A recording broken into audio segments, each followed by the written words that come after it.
भद्रं नो पिवातय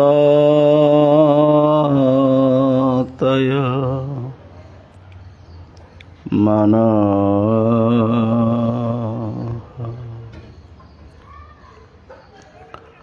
ॐ शान्तिः शान्तिः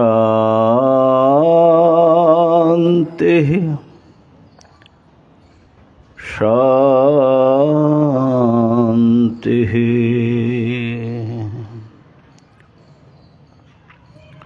शङ्करं शङ्कराचार्यं केशवं बादरायणं सूत्रभाष्यकृतो वन्दे भगवन्तो पुनः पुनः। ईश्वरो गुरुरात्मेति मूर्तिभेदविभागिने व्योमवद्व्याप्तदेहाय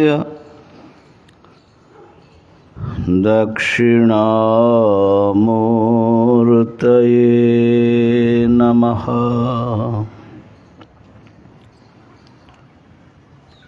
ॐ शान्तिः शान्तिः शान्तिः।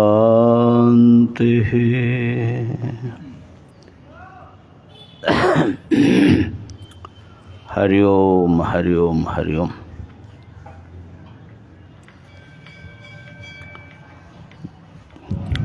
विवेक चूड़ामणि भगवान भाष्यकार आदि शंकर के द्वारा रचित ग्रंथ हैं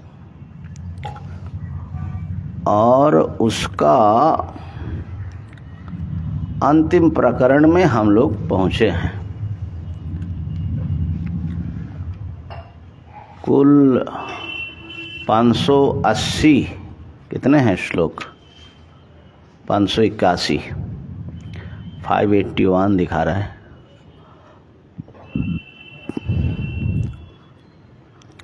और हम लोग 472 हुआ है। 73 से शुरू होगा, है ना। मैंने आज के क्लास के बाद भी 100 श्लोक और रहेगा। लेकिन जीवन मुक्त महापुरुष का लक्षण कैसा होता है उसका विवरण पूरा किया। और गुरु जी ने, माने गुरु शिष्य संवाद के रूप में ये ग्रंथ हैं, तो गुरु जी शिष्य को ये जीवन मुक्त महापुरुष का लक्षण बता करके ऐसे ही बनने के लिए प्रेरित कर रहे हैं कि तुम भी ज्ञान प्राप्त करके जीते जी बंधन से मुक्त हो जाओ। तो 473 नंबर श्लोक है।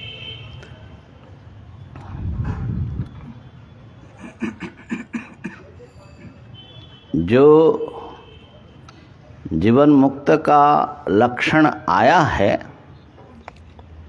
उसमें मुख्य बात जो मालूम पड़ा वो है कि ज्ञान एक बार हो जाने पर अज्ञान नष्ट हो जाता है और फिर आपके अंतःकरण में उस ज्ञान का प्रभाव या छाप स्थायी रहता है, स्थित प्रज्ञ होते हैं वो। माने ज्ञानी फिर कभी अज्ञानी नहीं बनते।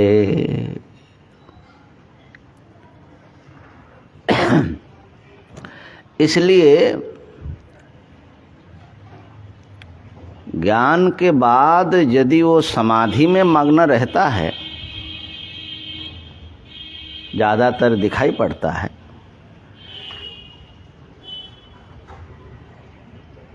तब भी ठीक है, वो ज्ञानी है। लेकिन यदि व्यवहार कर रहे हैं, लोक का मंगल का कर्म कर रहे हैं, आ जाओ सामने आ जाओ और इधर आ जाओ, यहाँ बैठिए।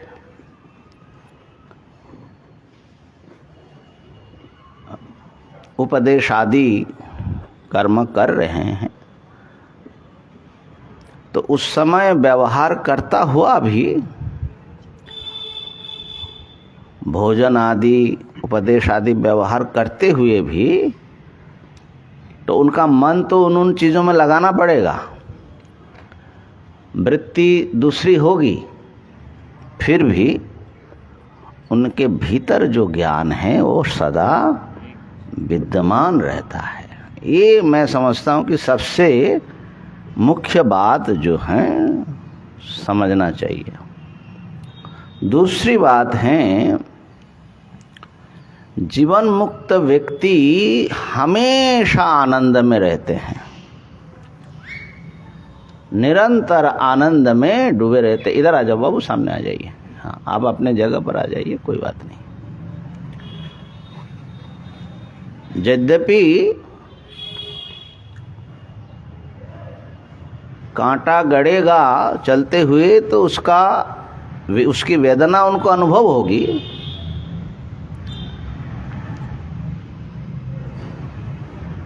और बहुत भूख लगी है, कोई आकर के उनको बढ़िया भोजन कराएगा तो उनका भी तृप्ति अनुभव होगी, शुद्ध निवृत्ति। जगत के पदार्थों को वो देखना सुनना अच्छे ढंग से कर सकेंगे, परंतु इसके प्रभाव से उनका जो आनंद है उसमें कोई खलबली, अंदर वो स्थिर आनंद का अनुभव करता रहेगा। जस्य आनंद निरंतरः।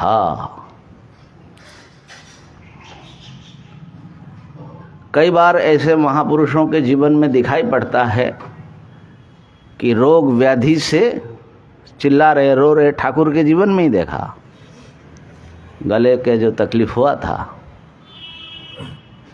लेकिन ये शरीर इंद्रिय आदि के बाह्य धर्म है, लेकिन उनकी चेतना का एक गहरा स्तर जो है नित्य निरंतर स्वरूप आनंद में मस्त रहता है। इसलिए दूसरे लोग जैसा घबराते नहीं हैं।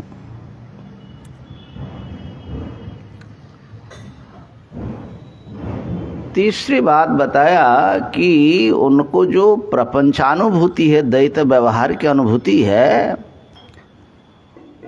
वो अज्ञानी जैसा नहीं, वो एक प्रकार विस्मृत प्राय हैं।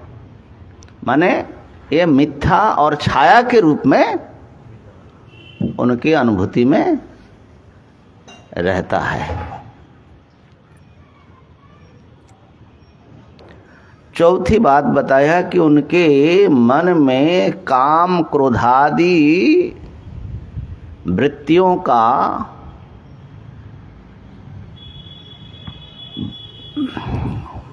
बहुत स्थायी प्रभाव या बड़ा प्रभाव नहीं होता। दुखेषु अनुद्विग्न मना सुखेषु विगत स्पृहा। कोई बहुत बड़े उपभोग्य वस्तु उनके सामने उपस्थित किया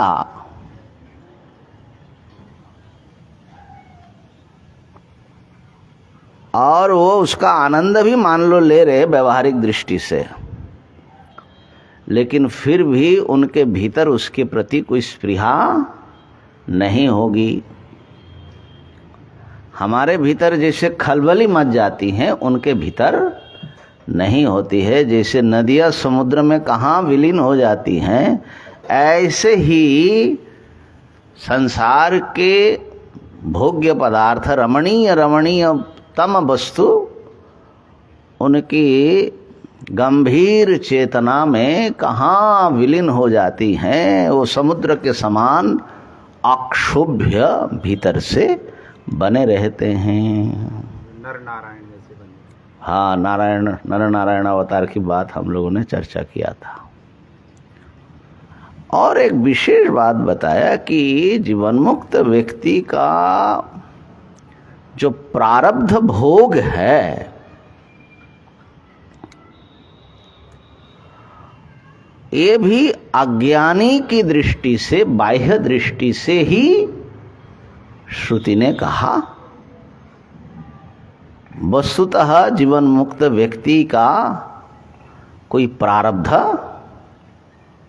या प्रारब्ध जनित भोग ये कुछ नहीं होता। उनके साथ में लोग देखते, हम लोग देखते हैं, अज्ञानी देखते, क्योंकि हम अपने जैसा समझते हैं उनको। हम जैसे देह आदि के साथ में अपने को एक मानते हैं, तो हम सोचते हैं कि ज्ञानी भी ऐसा ही हैं। तो ज्ञान दृष्टि से प्रारब्ध नाम की चीज नहीं है। ज्ञानी को जो बाह्य विषयों का जो अनुभव होता भी है, माने जीवन मुक्त को, उस पर उसका भी उनको कोई आस्था, उसमें चिदाभास की दृष्टि से भी उसमें वो आस्था नहीं रहती हैं।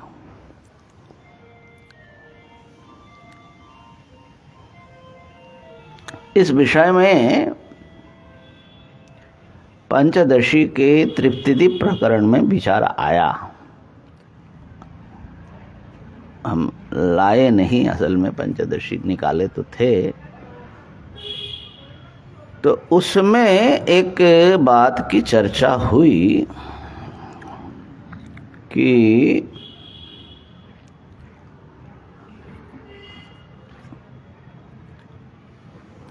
भोक्ता माने सुख दुख आदि के जो भोक्ता है,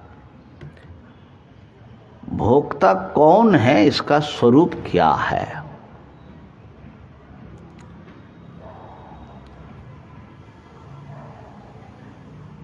देह आदि जड़ पदार्थ तो भोक्ता नहीं हो सकता। भोक्ता तो कोई, भोग माने, भोक्ता माने भोग जिसको होता है। भोग का अर्थ है सुख दुख साक्षात्कार। तो सुख दुखानुभूति तो जड़ को तो नहीं होगी, चेतन को होगा। तो इतना तो निश्चित है कि जड़ पदार्थ भोक्ता नहीं बन सकता। तो क्या चेतन भोक्ता बन सकता है, आत्मा? तो सुख दुख का साक्षात्कार नाम का जो वस्तु है, साक्षात्कार होना माने कुछ होना, कुछ विकार।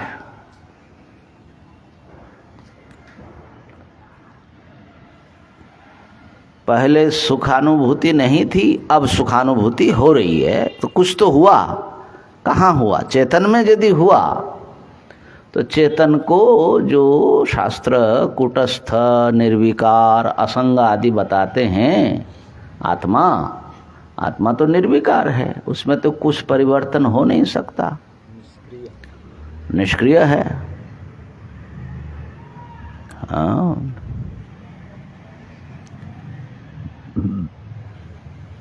तो आत्मा को भी नहीं हो सकता, जड़ को भी, अनात्मा को भी नहीं हो सकता।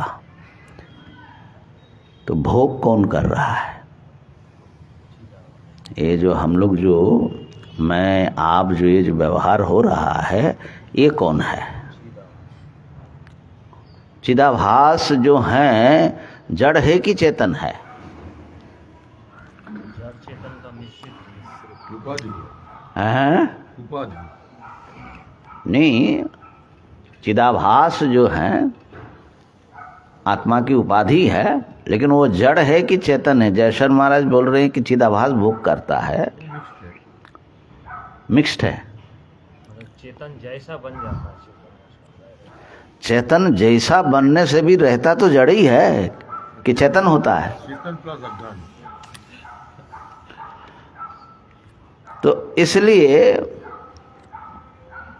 भोक्ता का जो स्वरूप है वो जड़ और चेतन के मिश्रण से एक उभयात्मक पदार्थ अध्यस्त जो अहम पदार्थ हैं, जिसमें आत्मा भी है और अनात्मा अंतःकरण, और अंतःकरण में चिदाभास भी है। तो उभयात्मक होता है भोक्ता।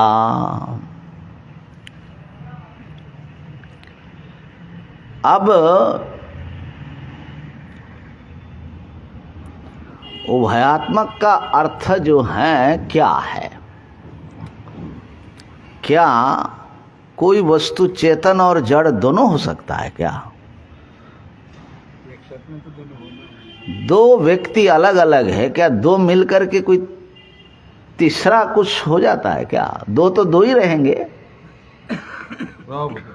हाँ, एक दूसरे को प्रभाव डालता है। हाँ, प्रभाव अगर डाल दिया फिर भी तो दो ही रहा ना, अलग अलग। वही रहा, तीसरा नहीं हुआ। तीसरा तो हुआ नहीं, तो तीसरा उभयात्मक कहाँ से हो रहा है?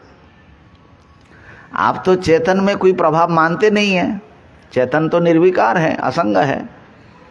तो जड़ और चेतन मिलकर के उभयात्मक होना भी कल्पना है, इसलिए उसको अध्यास कहा जाता है। कोई उभयात्मक होता नहीं है, जो जो है वो वही है। मैंने उदाहरण के लिए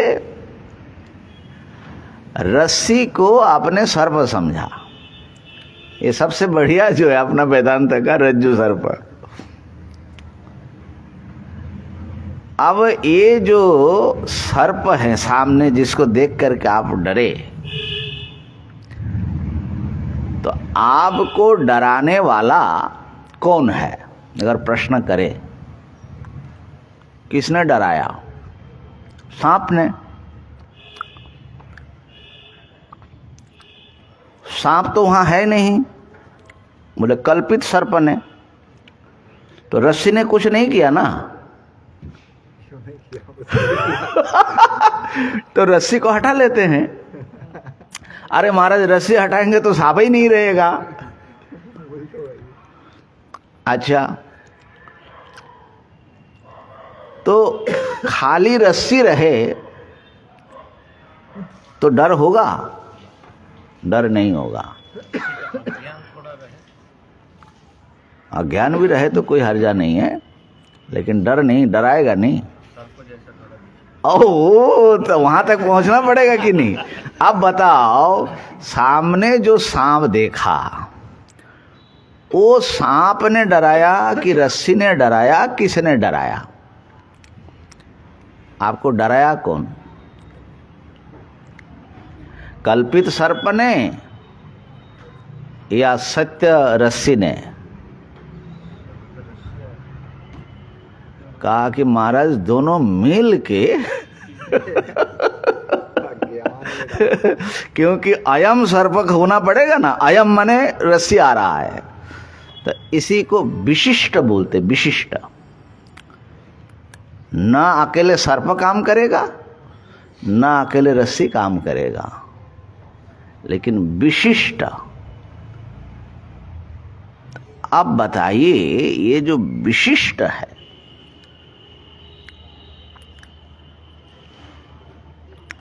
एक सत्य पदार्थ है रस्सी, एक सर्प है जो तीन काल में नहीं है। ये दोनों मिल करके कोई विशिष्ट हो सकता है? सचमुच कोई विशिष्ट होता है? मिथ्या तो है ही नहीं। है ही नहीं है। तो जो है ही नहीं है और जो है ही है, ये दोनों मिलेगा कैसे?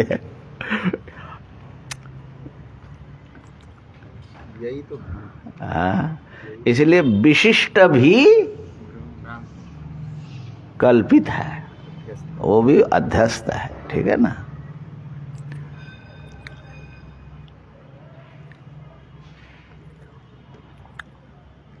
भगवान भाष्यकार शतश्लोकी में लिखते हैं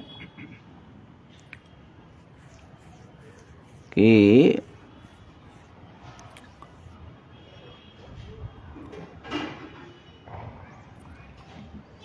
जो नहीं है असत और जो है सत,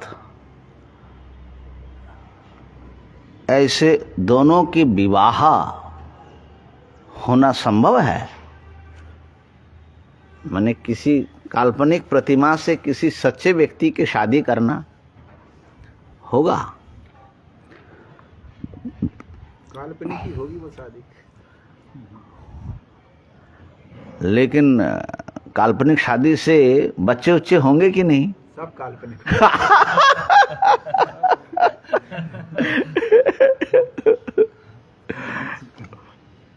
कह रहे कि कई बार जो है ना, काल्पनिक शादी से वास्तव में भी कुछ हो जाता है। उन्होंने उदाहरण दिया, स्वप्न में किसी ने स्त्री संग किया, जग करके देखता है कि उनका वस्त्र गंदा हो गया, रक्तस्खलन हो गया। वो व्यवहारिक है, और स्वप्न में जो संगम हुआ वो प्रातिभाषिक है, सापनिक है। लेकिन सापनिक चीज का फल जो है व्यवहारिक होता है। ऐसे ही जो माया है नहीं, उसके साथ ब्रह्म की शादी हुई और पूरे दुनिया बना डाला। कैसा उदाहरण देते हैं देखो, बड़ी चिंतनीय है। कौन दिए उदाहरण? शतश्लोकी में भगवान शंकराचार्य जी लिखते हैं। माने व्यवहारिक जो जगत है, व्यवहारिक सत्य है ना, ऐसा इसको बता रहे कि काल्पनिक पदार्थ भी, प्रातिभाषिक वस्तु भी व्यवहारिक सत्य को उत्पन्न कर देता है, माने उसका प्रभाव। अरे सांप ही देखते हैं, भागते हैं। अब भागते हैं, वही चीज है। तो अब आइए मुख्य चीज पर। जो भोक्ता है, ये जो भोग रहा है, अहम सुखी दुखी, इसमें प्राथमिक अवस्था में, विचार वेला में भोक्ता विशिष्ट माना जाता है। अर्थात अंतकरण आदि से, चिदाभास से विशिष्ट जो चैतन्य है। क्योंकि अधिष्ठान के बिना कोई भ्रम का स्वरूप ही निष्पन्न नहीं होगा, इसलिए अधिष्ठान को हमेशा गिनना पड़ेगा भ्रम के भीतर। समझे कि नहीं समझे? तो भोक्ता का स्वरूप उभयात्मक ही मानना पड़ेगा। चिदाभास, अंतकरण आदि सब सर्प के समान अधिष्ठान चैतन्य में दिख रहा है। लेकिन दिख रहा है, इसका मतलब है कि अधिष्ठान भी किसी ना किसी रूप में इन्वॉल्व है उसके साथ में। अब करना क्या होता है, विचार करते करते करते करते, तो अब ये जो सुखानुभूति किसको हुई पूछा जाए आपसे, नहीं इतना जल्दी मत करो। सुखानुभूति एक अंतःकरण की वृत्ति है। तो वो विकार जो है अंतःकरण का परिणाम कहाँ रहेगा? अंतःकरण में रहेगा। और अंतःकरण में चिदाक चैतन्य का आभास पड़ा हुआ है, तो चिदाभास में दिखेगा। ठीक है ना? तो हम कह सकते कि चिदाभास जो है विकारी है। सुखी दुखी ये अभिमान भी अंतःकरण में ही होगा। अहम सुखी अहम दुखी अभिमान भी अंतःकरण में होगा, माने चिदाभास को होना चाहिए। लेकिन चूंकि अकेले चिदाभास, ये सब चिदाभास का स्वरूप ही निष्पन्न नहीं होगा अकेला, इसलिए चिदाभास से तादात्म्यापन्न एकीभूत चैतन्य को सुख दुख का भोक्ता अविचार दशा में माना जाएगा। ठीक है, विचार करते हुए जब आप जाओगे तब क्या होगा? जब दोनों को अलग कर लिया, अरे दो तो, ये एक सत्य एक मिथ्या, दोनों तो एक हो ही नहीं सकता है। ठीक है, ये तो भ्रांति है। तो जब भ्रम टूटेगा तब भोक्ता का स्वरूप क्या रहेगा, प्रश्न हुआ। प्रश्न समझ में आ रहा है?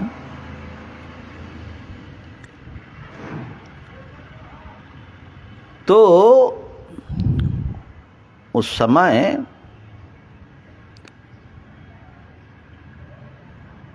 भोक्ता का स्वरूप क्या होगा, कौन भोक्ता माना जाएगा? उस समय विचारवान व्यक्ति के लिए भोक्ता कौन होगा?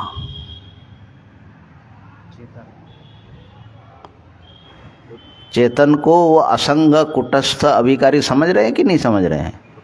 तो फिर उसमें भोग रूप परिणाम उसमें कहाँ से आएगा? वो अध्यस्त ही मानेगा कि काल्पनिक है ये सब बात। नहीं, जड़ कैसे भोग कर सकता है? हाँ, वो बात तो सब हो चुकी है, अब उत्तर दीजिए ना। प्रश्न तो हम उठा चुके हैं। चेतन ही भोगता है। विचारवान के लिए उपाधि भोगता है। उपाधि भोग नहीं होता है, अब तक वो चेतन इकरा नहीं होता।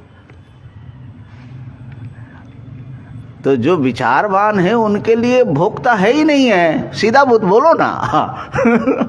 उनके लिए ना भोक्ता है ना भोग है। ये सब तो, अब कोई पूछे कि भाई सर्प है क्या, तीन काल में नहीं है। तो विचारवान के लिए ध्यान देना। इसीलिए ज्ञानी के लिए कोई पूछे कि किसने भोग किया, कौन कष्ट पा रहा है, किसका प्रारब्ध है, अरे भाई क्या, किसके लिए क्या पूछ रहे हो? एकमेवा द्वयम् ब्रह्म नेह नानास्ति किंचन। ठीक है ना? अच्छा, चिदाभास, जो ज्ञानी का चिदाभास है, चिदाभास को तो ज्ञान हुआ, चिदाभास क्या मानेगा? कल यद्यपि हुआ है लेकिन थोड़ा सा इसको जो है कसने के लिए, चिदाभास क्या मानेगा? ज्ञान मिश्रा भक्ति, हैं? ज्ञान मिश्रा भक्ति। वो जो स्वप्न मत मानेगा, जैसे स्वप्न में जो स्वप्न के पदार्थ हमको देखते हैं जागृत अवस्था में, वैसे ही समझेगा। तो ये प्रसंग जो है पंचदशी कार ने पकड़ा। अब बड़े अब भाई पंचदशी तो पंचदशी है, इतना खूबसूरती से शंका और उत्तर को समाधान करते हैं। तृप्ति दीप का अंतिम में थोड़ा देखना। तो वहां पर बताया कि ऐसा है, चिदाभास जो हैं अंतःकरण के धर्म को, अंतःकरण का परिणाम हुआ। तो अंतःकरण के परिणाम होने से उसमें जो प्रतिबिंब पड़ा वो अज्ञानवश मेरा परिणाम है, मैं सुखी हूं, ऐसा अभिमान किया। ठीक है, अहम सुखी, ये चिदाभास का अभिमान है, अनुभव है, अहम सुखी। आत्मा तो खाली प्रकाश करता है, सब अवस्था का प्रकाशक। अब चिदाभास को ज्ञान हो चुका है।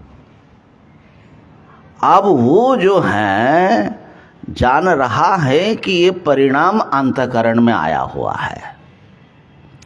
अब चिदाभास अंतःकरण के विकार को अपने में लेगा कि नहीं लेगा, ये जो है विचारणीय है। चिदाभास क्या समझेगा कि ये विकार मेरा है? अंतःकरण का विकार है। आभास जैसा नहीं।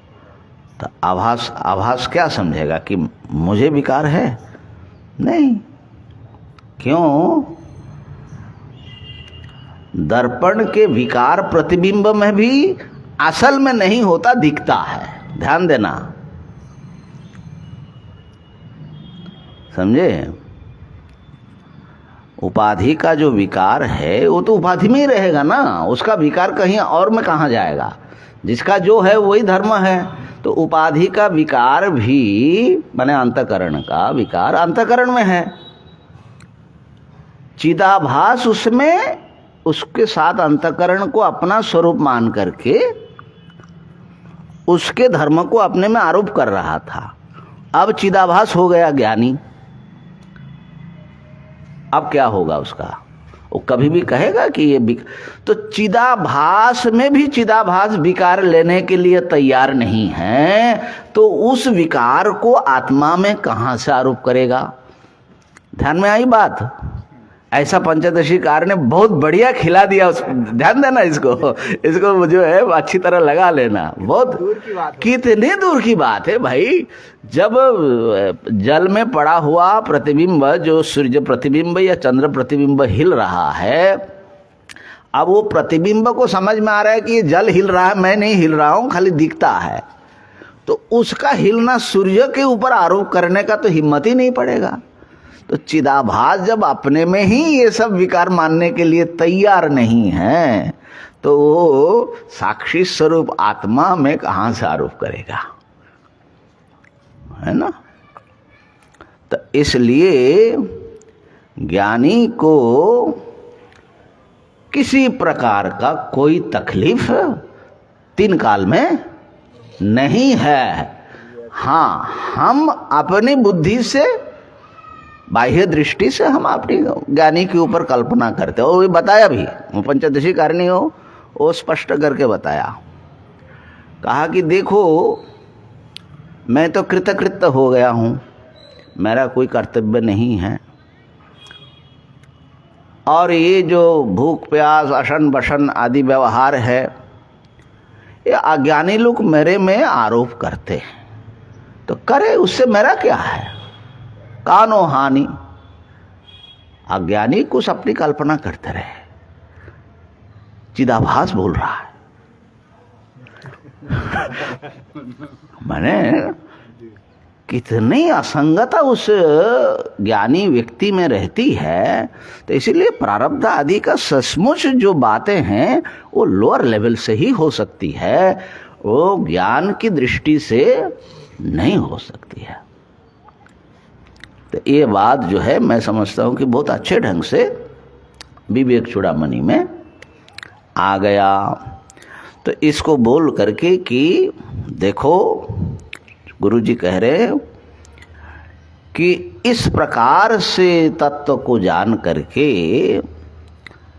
अब कैसा श्लोक भी कैसा, निरस्तरागा निरपस्त भोगा शांता सुदांता जतयो महांतः। भाष्यकार की रचना जो है, विज्ञाय तत्वं परमेतदन्ते प्राप्तः परां निर्वृतिम आत्मयोगात्। अब आप भी ऐसा बनो, ये मुख्य चीज है। 473वां श्लोक देखिए। भवानपीदं परतत्त्वमात्मनः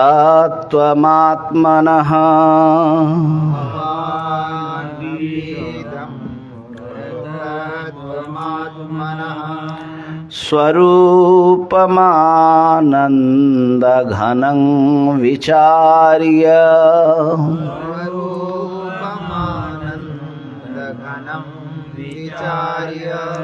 विधूय मोहं स्वमनः प्रकल्पितं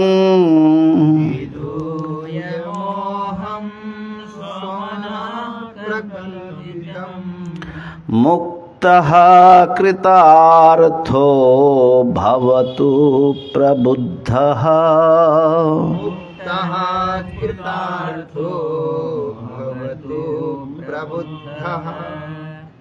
भवानपीदं परतत्त्वमात्मनः स्वरूपमानन्दघनं विचार्य विधूय मोहं स्वमनः प्रकल्पितं मुक्तः कृतार्थो भवतु प्रबुद्धः। भवानपि 473 भवानपि आप भी इदम आत्मनः परतत्वम आत्मा का जो परम स्वरूप है परतत्वम क्या है परतत्वम आनंद घनम स्वरूपम आनंद ही आनंद है लबालब भरा हुआ। जब जब आनंद की बात आती है तो हमारे मन में आती है कि आनंद ही आनंद समुद्र है और हमको वही एक बूंद नहीं मिल रहा है, क्या करें। माने अज्ञान जो है और भ्रम कितना गाढ़ा होगा। हाँ, शरीर आदि में प्रियता है, उसमें कहीं से आनंद थोड़ी कहीं क्षण करके तो आ रही है, इतना तो समझ में आता है। आत्मा में अपने से प्रेम है और बिना आनंदानुभूति के प्रेम होता नहीं है। लेकिन परमानंद स्वरूपम आनंद घनम मेरा स्वरूप है। दुख घन बने दुख घन बने हुए। तो ये जो है कह रहे कि देखो इसका मतलब है कि विचार ठीक से अभी नहीं हुआ। विचार जितने सूक्ष्मता में पहुंचनी चाहिए जिससे भ्रम छंटे वो नहीं हुआ। घनम स्वरूपम विचार्य विचार करते हुए स्वमनः प्रकल्पितम मोहम अपने मन की कल्पना किसी दुखी प्राणी को तुम अपना आत्मा मान करके बैठे हुए हो। माने अंतःकरण आदि कहीं पर ये अपना मनोकल्पित किसी पदार्थ को अनात्मा को आत्मा समझ करके हम लोग बैठे हुए हैं। ये जो मोह है भ्रांति इसको विधूय दूर करो, वेदांत विचार के द्वारा दूर करो। समनः प्रकल्पितम मोहम विधूय मुक्तः भवतु मुक्त हो जाओ। कैसे? प्रबुद्ध सन मुक्तः कृतार्थो भवतु जग जाओ मुक्त हो जाओ और कृतार्थ हो जाओ, जीवन सार्थक कर लो। यही काम है तुम्हारा, अपने परमानंद स्वरूपता को आविष्कार करना विचार के द्वारा। ये जो अभी मैं करके जिसको हम बड़े आस्था से पकड़े हुए हैं ये अनात्मा है, असल में ये मेरा वास्तविक स्वरूप नहीं है। जैसे स्वामी जी बार बार बता रहे उपाधि है ये मेरी, ये उपाधि में आत्मबुद्धि हो रही है। इसको जो है दूर करो। और सुनो इसके लिए थोड़ा समाधि का भी अभ्यास करना चाहिए। मन एकाग्र हुए बिना इस बात का विचार इतना गंभीर स्थिति में नहीं पहुंचेगा। समाधिना साधु सुनिश्चलात्मना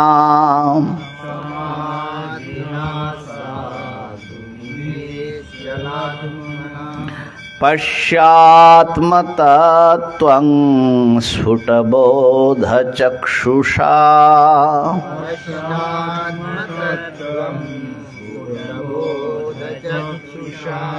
निसंशयं सम्यगवेक्षितश्चेत्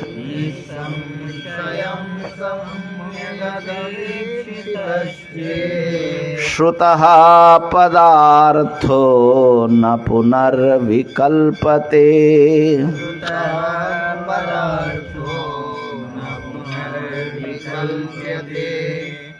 समाधिना साधु निश्चलात्मना पश्चात्मतत्त्वं स्फुटबोधचक्षुषा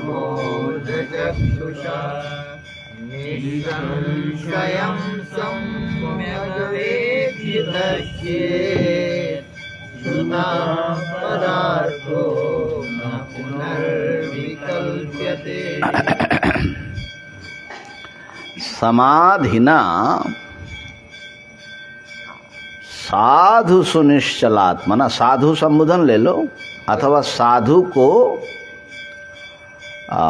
साधु पश्य में लगाओ, पश्चात्म तत्व है ना, साधु पश्य, अच्छी तरह देख लो। सुनिश्चलात्मना समाधिना, बहुत अच्छी तरह निश्चल मन बना करके ऐसे समाधि के द्वारा, समाधिना स्फुट बोध चक्षुषा, जहां पर आपके ज्ञान चक्षु एकदम अच्छी तरह खुल जाए, माने असंदिग्ध अविपर्यस्त ज्ञान, स्फुट बोध चक्षुषा आत्मतत्वम पश्य, साधु पश्य, आत्म तत्व को अच्छी तरह जानो।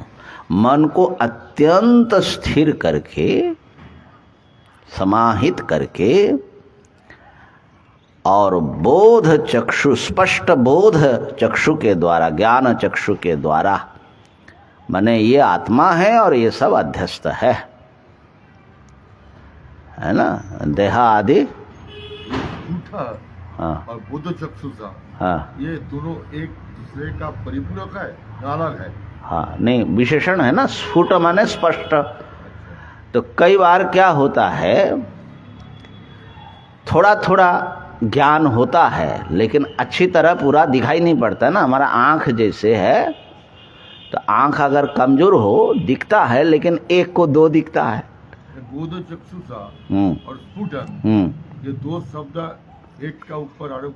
अच्छा, वहाँ पर क्या अलग अलग लिखा है? स्फुटन बोध चक्षुषा। अच्छा, ऐसा दिया है बंगला में, ऐसा दिया स्वामी जी? हाँ, बंगला में। हाँ, स्फुटम पश्चात्म तत्वं स्फुटं बोध चक्षुषा, ऐसा दिया। पाठपद है, लेकिन एक साथ में लगाओ ज़्यादा अच्छा है, क्योंकि थोड़ा छंद का फर्क पड़ रहा है। एक साथ लगाओ है। हाँ, तो एक साथ ही यहाँ भी एक साथ ही है। स्फुट बोध चक्षुषा, स्फुट माने, स्फुट शब्द बंगला में बहुत व्यवहार होता है। स्फुट माने स्पष्ट। ये स्फुट और स्फोट एक ही चीज है। स्फोट थोड़ा सा है, तो एक ही धातु से निकला है, स्फुटति अस्मात् स्फोटा, लेकिन वो स्फोट जो है विस्फोट उस अर्थ में है। ठीक है, ओम का जो स्फोट बोलता है। हाँ, वो तो शब्द का अति सूक्ष्म रूप है। एक बूंद गिरा है तो स्फुट जो है स्फुटित होना, प्रस्फुटित होना, बंगला में पुष्प प्रस्फुटित हो गया, पूरी तरह खिल गया। ऐसे ही आँख जो है, अगर थोड़ा थोड़ा बंद है, दिख रहा है लेकिन स्फुट नहीं, पूरी तरह एकदम खुली आँख से देखा आपने, तो स्फुट बोध चक्षुषा। कई बार बोलते हैं देखो ठीक से देखो। आँख खुली है कि नहीं तो स्फुट बोध चक्षुषा पश्य, निसंशयं, निसंदिग्ध रूप से देखो, सम्यक अवेक्षित स्थित, संदेह रहित और अच्छी तरह अपने स्वरूप का अगर आपने देख लिया, तो फिर श्रुतः पदार्थो न पुनर्विकल्पते, माने आपने गुरु मुख से तो सुना, वेदांत शास्त्र से, आत्मा ब्रह्म है, परमानंद स्वरूप है, लेकिन उस बारे में तरह तरह की कल्पनाएं अभी कर रहे हैं, ऐसा होगा ऐसा होगा।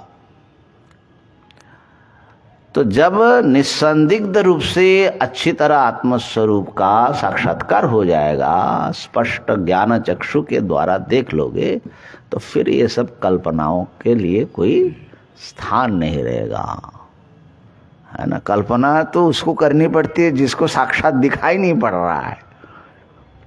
हम लोग बड़ा दिमाग लगा लगा करके कैसा होगा क्या होगा है ना, ब्रह्म कैसा होगा, मतलब जो ज्ञानी है वो उनका स्वरूप कैसा होगा तो इसलिए देख लो ठीक से। स्वस्या विद्या बंध संबंध मोक्षात् स्वस्या विद्या बंध संबंध मोक्षा सत्य ज्ञानानंद रूपात्मलब्धौ ज्ञानानंद रूपात्मलब्धौ शास्त्रं युक्तिर्देशिकोक्तिः प्रमाणं युक्तिर्देशिकोक्तिः प्रमाणम् चान्तः सिद्धा स्वानुभूतिः प्रमाणम् सिद्धा स्वानुभूतिः प्रमाणम् स्वस्या विद्या संबंध मोक्षात् सत्य ज्ञानानंद रूपात्मलब्धौ शास्त्रं युक्तिर्देशिकोक्तिः प्रमाणम् चान्तः सिद्धा स्वानुभूतिः प्रमाणम्। देखो, अविद्या से मुक्ति होती है और अपने स्वरूप को सच्चिदानंद रूप से व्यक्ति उपलब्ध करता है। स्वस्य अपने अविद्या बंध संबंध मोक्षत, अविद्या के बंधन के संबंध से मुक्त होना, माने मैं मुक्त हो गया। व्यक्ति मुक्त होता है, मतलब सब जो संबंध है सब अविद्या से युक्त संबंध। हाँ, अविद्या नहीं है तो संबंध नहीं होगा। अविद्या से ही बंधन है और बंधन का जो संबंध अभी महसूस कर रहे हैं हम कि मैं दुखी हूं, अपूर्ण हूं, अकृतार्थ हूं आदि आदि, ये शास्त्र। दूसरा है उस शास्त्र को समर्थन करने वाली युक्तियां। तीसरा है गुरु जी के स्वयं के अनुभव किए हुए बातें। और चौथा है तुम्हारी स्वयं की अनुभूति। ठीक है।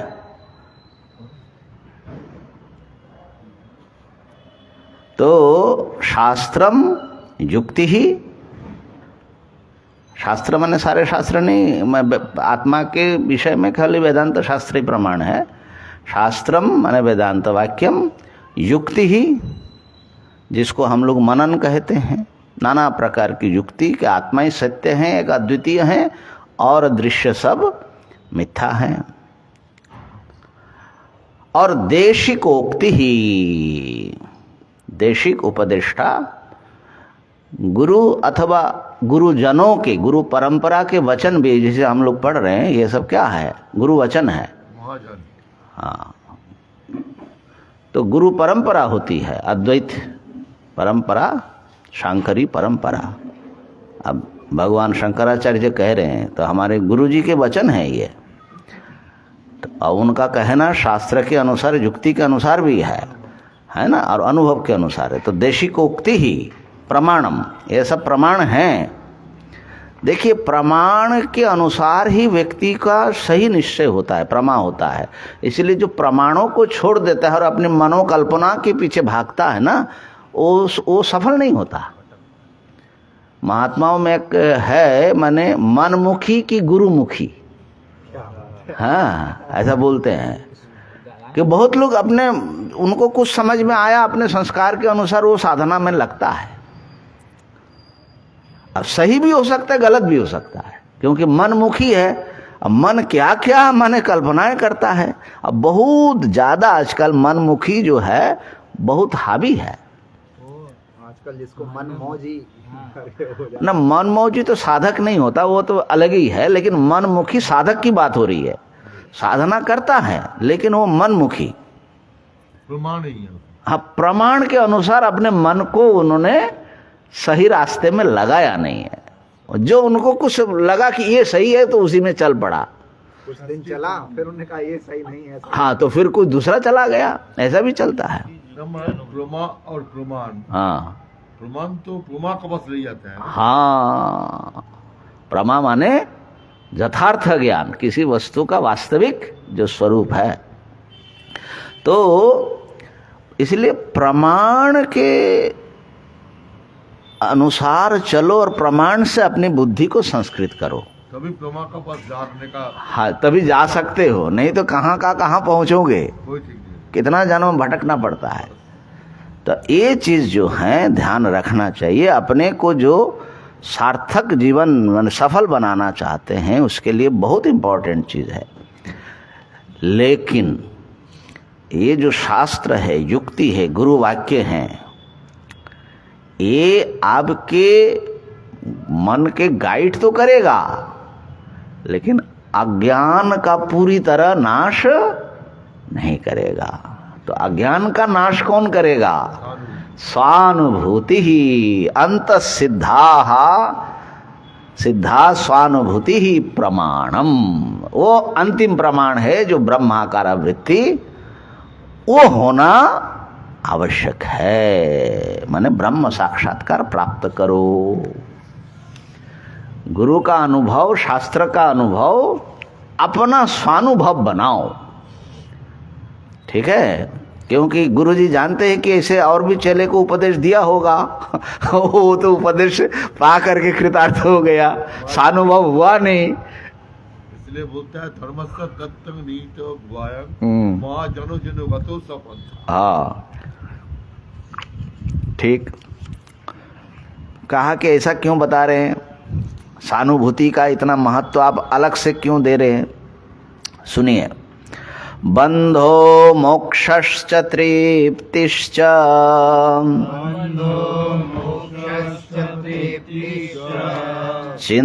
चिंतारोग्य क्षुधादयः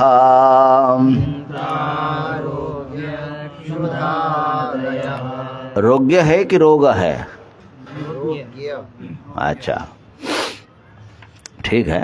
स्वेनैव विद्या यज्ञानं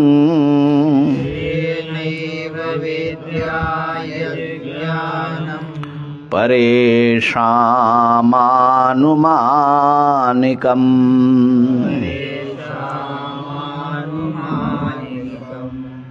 बन्धो मोक्षस्य तृप्तिश्च चिन्तारोग्यक्षुधादयः स्वेनैव विद्या यज्ञानं परेषामानुमानिकम्। देखिए, बंधन की जो अनुभूति है, बंधा, अब क्या तकलीफ में मैं हूं वो मैं ही समझ सकता हूं, और मोक्ष उससे निकल आए उसका भी स्वयं अनुभव कर सकते, स्वयं विद्या। इसी प्रकार क्षुधादयः, क्षुधा भूख लगी, दूसरा समझ सकता है, परेशान अनुमानिकम, वो अनुमान करेगा कि इसको बहुत भूख लगी होगी, लेकिन भूख क्या है, कैसा लगा है, वो जो स्वयं के पेट में क्या हो रहा है वो आपको स्वानुभूति उसमें प्रमाण है। ऐसे ही क्षुधा की जो भोजन मिला और तृप्ति जो हुआ, कैसा तृप्ति हुआ, दूसरा आपके चेहरा देख के अनुमान तो करेगा, लेकिन तृप्ति की अनुभूति, कैसी तृप्ति हुई, वो स्वयं प्रमाण है।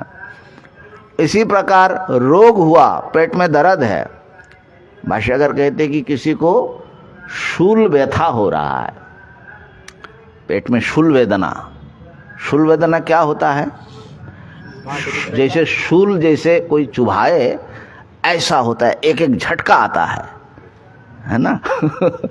तो कहा कि उसका चेहरा देख करके और चित्कार सुन करके सामने वाला समझ जाएगा कि काफी तकलीफ में है ना। लेकिन बोले कि वो जो शूल जिसको लग रहा है, वो जो अनुभव कर रहा है, वैसा अनुभव उसको नहीं होगा। जो एक एक बात बोला, वास्तविक जो दृष्टांत तो बहुत अच्छा है। हाँ, न यथा स शूली, वो जो ब्रह्मसूत्र भाष्य में चतुर्थ सूत्र में, कि आप अनुमान करके बहुत कुछ समझने की कोशिश करोगे, बड़ा संवेदनशील हृदय होगा तो समझ जाएगा कि काफी लेकिन अब जिसके पेट में दर्द है आपके पेट में दर्द हो तो जैसा होगा वो आप ही समझ सकते हैं। इसलिए कई लोग दर्द से मर जाते हैं। हाँ, इतना अधिक हाँ, सभी लोग अरे अरे भैया हाँ हाँ बताते रहते हैं। तो इस प्रकार से, और इसी प्रकार चिंता, ये तो बहुत ही खतरनाक। अब मान लीजिए कोई तकलीफ हमको है, उसकी चिंता हमको लगी है, अब वो चिंता क्या लगी है, कैसा है, लोग फट से बता देंगे चिंता छोड़ दीजिए महाराजा। लेकिन जिसको लगा है वही जानता है कि क्या चीज है। तो ये सब जो है बंधन, मोक्ष, तृप्ति, चिंता, आरोग्य, रोग चला गया, दर्द समाप्त हो गया, ये आरोग्य का भी अनुभूति स्वयं को होगी। वो जो आनंद अनुभूति, हाँ, वो जो हा क्या रिलीफ है। स्वयं विद्या, वो अपने से ही जाना जाता है। परेशान जज ज्ञानम, अन्यों के जो ज्ञान है वो आनुमानिक है। अनुमान ज्ञान होता है दूसरों को भी, लेकिन आनुमानिक है। इसी प्रकार अपने आत्मा के स्वरूपानुभूति गुरुजी ने किया, वेदांत शास्त्र ने किया, युक्ति भी बता रहा है। ये सब सुन सुन करके आपको जो हो रहा है वो आपको आनुमानिक हो रहा है, परोक्ष ज्ञान हो रहा है। उनमें जो अनुभूति विद्यमान है वैसा अनुभूति आप में अभी नहीं है, वैसा होना पड़ेगा। तटस्थिता बोधयन्ति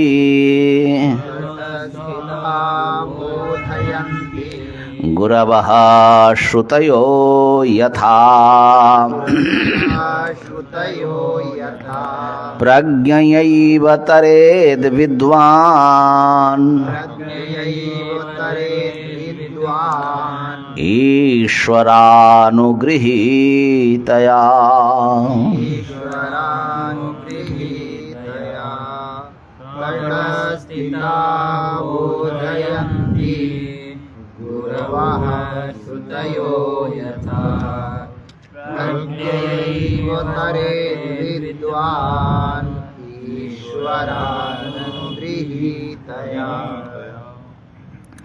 तटस्थिता बोधयन्ति गुरवः श्रुतयः। गुरु और श्रुतियाँ, गुरुजन और श्रुतियाँ तट में स्थित हो करके समझाते हैं। तटस्थित माने नदी में कोई डूब रहा है, सामने देखने वाला जो है ऊपर से देख रहा है, अरे भाई इसको पकड़ो, ऐसा करो, ऐसा हाथ फैलाओ, ये बता रहे हैं, समझे ना। बाहर आ जाओ, बता तो रहे। लेकिन नदी में कूद करके तुमको कोई बाहर तो लाएगा नहीं, कोई लाए तो लाए, वो दृष्टांत यहाँ नहीं है। पकड़ लेगा ना वो। नहीं, हाँ वो समस्या है। दूसरी बात है कि नदी में मान लो कोई बलवान व्यक्ति वो कूद करके उसको बचाता भी है। ये गंगा जी में बहुत बार देखा मैंने, मल्लाह लोग बचा लेते हैं। आत्मनिर्भर बनाने का नहीं, वास तो बड़ा दे छोड़ देता। वास छोड़ता है कई, तो बचाते तो हैं, लेकिन ये जिस नदी में हम लोग डूब रहे हैं ना, उसमें कोई कूद करके आकर के तुमको बचा नहीं सकता, वो तुमको ही बचना पड़ेगा। भव नदी, भव समुद्र, उनको कूदना भी नहीं होगा। हाँ, जो बाहर आ गया आ गया, अच्छा, उनके लिए नदी मदी कुछ नहीं। तो फिर क्या करना है? बोले प्रज्ञयैव तरेद विद्वान। ये जो स्वात्म प्रज्ञा है इसी से विद्वान व्यक्ति तर जाता है। और वो प्रज्ञा जो है, गुरुजी ने कहा ऐसा करो, लेकिन करना किसको पड़ेगा? और वो प्रज्ञा जो है ईश्वरानुगृहीतया। अचानक गुरु जी को जो है यहाँ आकर के देखो फिर ईश्वर को ला रहे हैं, है ना। ये तो भाई ईश्वर की कृपा से और गुरु शास्त्र के आश्रय से और साधक के सब प्रयत्न से ही मिलती है ये प्रज्ञा। 4 कृपा बोलते हैं ना, शास्त्र कृपा, गुरु कृपा, ईश्वर कृपा और आत्म कृपा। वो सबसे जरूरी स्वामी। हाँ, तो आत्मक सबसे जरूरी गुरु कृपा है। और जिसको जो आस्था है ना, तो महाराज गुरु ब्रह्मा गुरु विष्णु, ये बात तो उसी से शुरू होता है। ऐसा है हाँ? बाबा, ऐसा है। देखो, एक ही ब्रह्म ज्ञानी गुरु के कई चेले होते हैं। सबको अनुभूति सेम नहीं है। क्यों नहीं होता? तो उसको तो गुरु जी पक्षपात करते हैं? नहीं, उसको पकड़ नहीं है। हाँ, तो इसका मतलब है गुरु कृपा तो बराबर ही हो गया। हाँ जिसको मिलेगा, हाँ पहला गुरु कृपा ही फास्ट है। हाँ, वो तो ठीक है। गुरु कृपा, जितना भी हो, हाँ, गुरु कृपा जो है, नहीं, गुरु कृपा ही असल में शास्त्र कृपा तक पहुंचाता है। क्योंकि गुरु पढ़ाए बिना जो अपने आप में जो पढ़ लेना है उससे कोई खास है। हाँ, गुरु थोड़ा दिखा दे, रास्ता बता दे, तो फिर तो तुम संग्रह कर सकते हो। तो गुरु कृपा, शास्त्र कृपा, आत्म कृपा, स्वयं का प्रयत्न, और फिर भगवान की कृपा, उनका थोड़ा हाथ होना चाहिए। बड़े बड़े आचार्यों से पढ़े हुए बड़े हाँ। आचार्य बने भी, लेकिन द्वैतवादी हो गए। हाँ, तो कितने हुए? हाँ, ईश्वरानुग्रही। हर्जा नहीं होता क्योंकि ईश्वर अनुग्रह बोल रहा है ना, अब तो द्वैतवादी हो ही गया।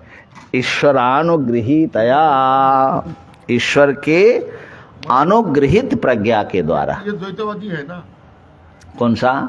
ईश्वर अनुग्रहित आया ना, अद्वैत में भी हम लोग ईश्वर के अनुग्रह की अपेक्षा रखते हैं। तो अभी ईश्वर का अनुग्रह भी रखते हैं। हाँ। और अद्वैत भी बोलते हैं। हाँ। तो कंट्राडिक्शन नहीं होता है? नहीं होता। कैसे नहीं होता है कि देखिए,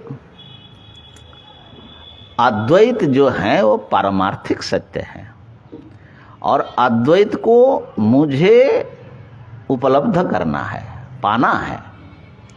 लेकिन मेरी अनुभूति कहाँ पर है इस समय? द्वैत जगत में है। हाँ, द्वैत जगत में है। तो मैं अपने को गुरु से अलग, जगत से अलग, ईश्वर से अलग समझ रहा हूँ। लेकिन ये भी जानता हूँ वेदांत संस्कार के अनुसार मेरे ये समझ भ्रम है। ठीक है ना? ठीक है, भ्रम है। लेकिन भूख लगी तो भोजन की आवश्यकता होती है। अद्वैतवादी भोजन नहीं चाहते क्या? चाहेंगे।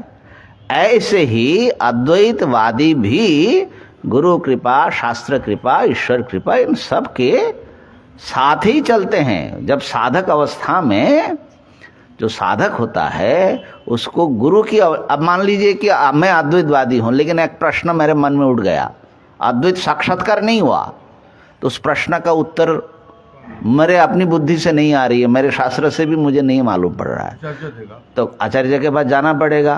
तो क्या उससे हमारा अद्वैतवाद समाप्त हो जाएगा? नहीं।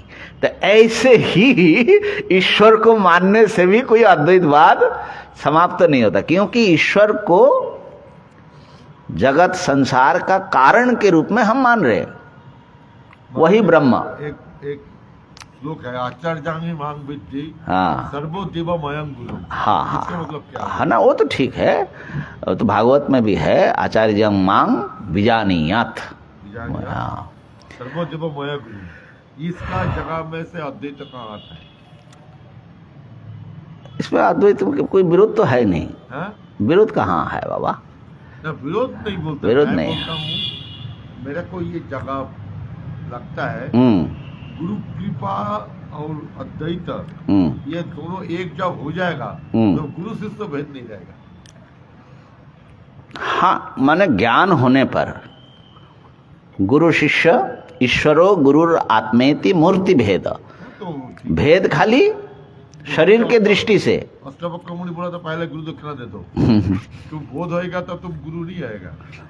तो शरीर भेद से भेद है, लेकिन आत्मा में भेद नहीं है।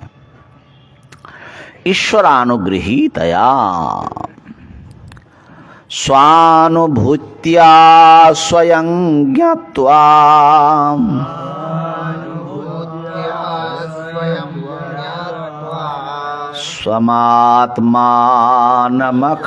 स्वमात्मानमखण्डितम् संसिद्धः सुसुखं तिष्ठेत्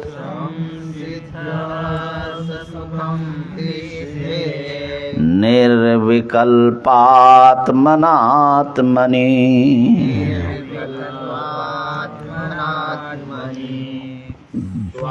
स्वानुभूत्या स्वयं ज्ञात्वा स्वमात्मानमखण्डितम् संसिद्धः ससुखं तिष्ठेत् निर्विकल्पात्मनात्मनि। संसिद्ध सन सुखम, ऐसा है पाठ। ससुखम, ससुखम, हाँ, सुसुखम ससुखम एक ही बात है। तो स्वानुभूत्या माने अपने स्वानुभूति के द्वारा स्वयं ज्ञात्वा, स्वयं जान करके, किसको? स्वम आत्मानम, अपने आप को ही जान करके। कैसे स्वरूप में? अखंडितम, अखंड स्वरूप में। संसिद्धा, इस प्रकार से सम्यक सिद्ध हो जाओ, माने ब्रह्म साक्षात्कार प्राप्त हो जाओ। सुसुखम तिष्ठित, और आत्मा में बड़े सुखपूर्वक स्थित हो जाओ। नहीं है हमारे, सुसुखम नहीं है, ससुखम, सुखम। संसिद्ध्वा सन, सन है, हाँ, कहीं सन पाठ है, कोई बात नहीं। संसिद्ध हो करके, सन होगा तो संसिद्ध हो करके सुखपूर्वक निर्विकल्प स्वरूप आत्मा में, आत्मा से स्थित हो जाओ। निर्विकल्प स्वरूप में, अपने आत्म स्वरूप में स्थित हो जाओ। उपदेश जो हैं गुरुजी, शिष्य को आदेश भी दे दिया, क्या कुछ दिक्कत है? अब जो है पूरे जो उपदेश दिया वेदांत सिद्धांत, उसका निचोड़ शिष्य के हाथ में पकड़ा रहे एक श्लोक में। बहुत खूबसूरत श्लोक है। वेदांत सिद्धांत निरुक्तिरेषा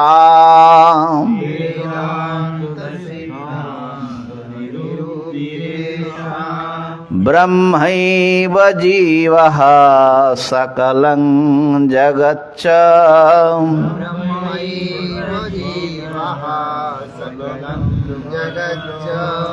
अखंड रूप स्थितिरेव मोक्षो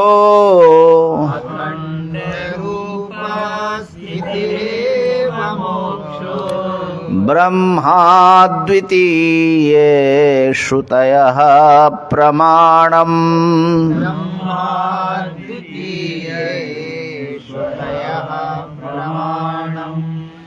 वेदांत सिद्धांत निरुक्तिरेषा ब्रह्मैव जीवः सकलं जगच्च अखण्डरूपस्थितिरेव मोक्षो ब्रह्माद्वितीये श्रुतयः प्रमाणम्। क्या श्लोक है भाई। वेदांत सिद्धांत निरुक्तिरेषा, वेदांत सिद्धांत का निर्यास, निचोड़, निरुक्ति माने निष्कृष्ट उक्ति। अब वेदांत सिद्धांत भी वेद का जो अंत है उसका सिद्धांतों का जो अंत है, माने निश्चयों का जो अंत है, सिद्धांत अंतिम जो निश्चय है उसका, सिद्धांत सार। वेद वेद के अंतिम भाग का जो अंतिम निश्चय है वो सुनो, ऐसा अर्थ होगा, है ना। वेदांत सिद्धांत निरुक्तिरेषा, ये है, इतना ही है। क्या है? ब्रह्मैव जीवः सकलम जगच्च, जीव ब्रह्म ही है और सारा जगत ब्रह्म ही है। माने एक ब्रह्म ही समस्त जीव और जगत रूप में दिख रहा है। सर्वम खलु इदं ब्रह्म। हाँ, और मोक्ष क्या है? बोले अखंड रूप स्थितिरेव मोक्ष। ये जो अखंड एक अद्वितीय वस्तु है, ये मैं हूं ऐसा स्थिति, अद्वैत बोध। अद्वैत बोध एवं मोक्ष। और इसमें जो मैं ये बता रहा हूं, इसमें प्रमाण क्या है? ब्रह्माद्वितीय, एक अद्वितीय ब्रह्म ही सब कुछ है। इसमें श्रुतयः प्रमाणम, वेदांत वाक्य सब इसमें प्रमाण के रूप में है। एकमेवाद्वितीयम्। हाँ, श्रुतयः। श्रुतयः प्रमाणम। इस प्रकार से गुरु जी ने अपना उपदेश, अच्छा देखिए, सब लाल को करके फिर निचोड़ के रूप में जो पकड़ा रहे हैं, ये मुझे बड़ा माने हार्द लगा, क्योंकि बहुत सारी बातें की, लेकिन अब चेला जो है उसको बोले जी ये सारी बातें क्या निचोड़ क्या निकला। निचोड़ करना क्या वो भी बता दिया, फिर वो निचोड़ बता रहे कि तुम ब्रह्म हो, बस इसको समझो, एक अद्वितीय ब्रह्म ही तुम हो, श्रुतय प्रमाणम। अब इनके उपदेश का क्या प्रभाव चेले पर पड़ा, शिष्य पर, वो कल हम लोग देखेंगे। ओम पूर्णमदः पूर्णमिदं पूर्णात् पूर्णमुदच्यते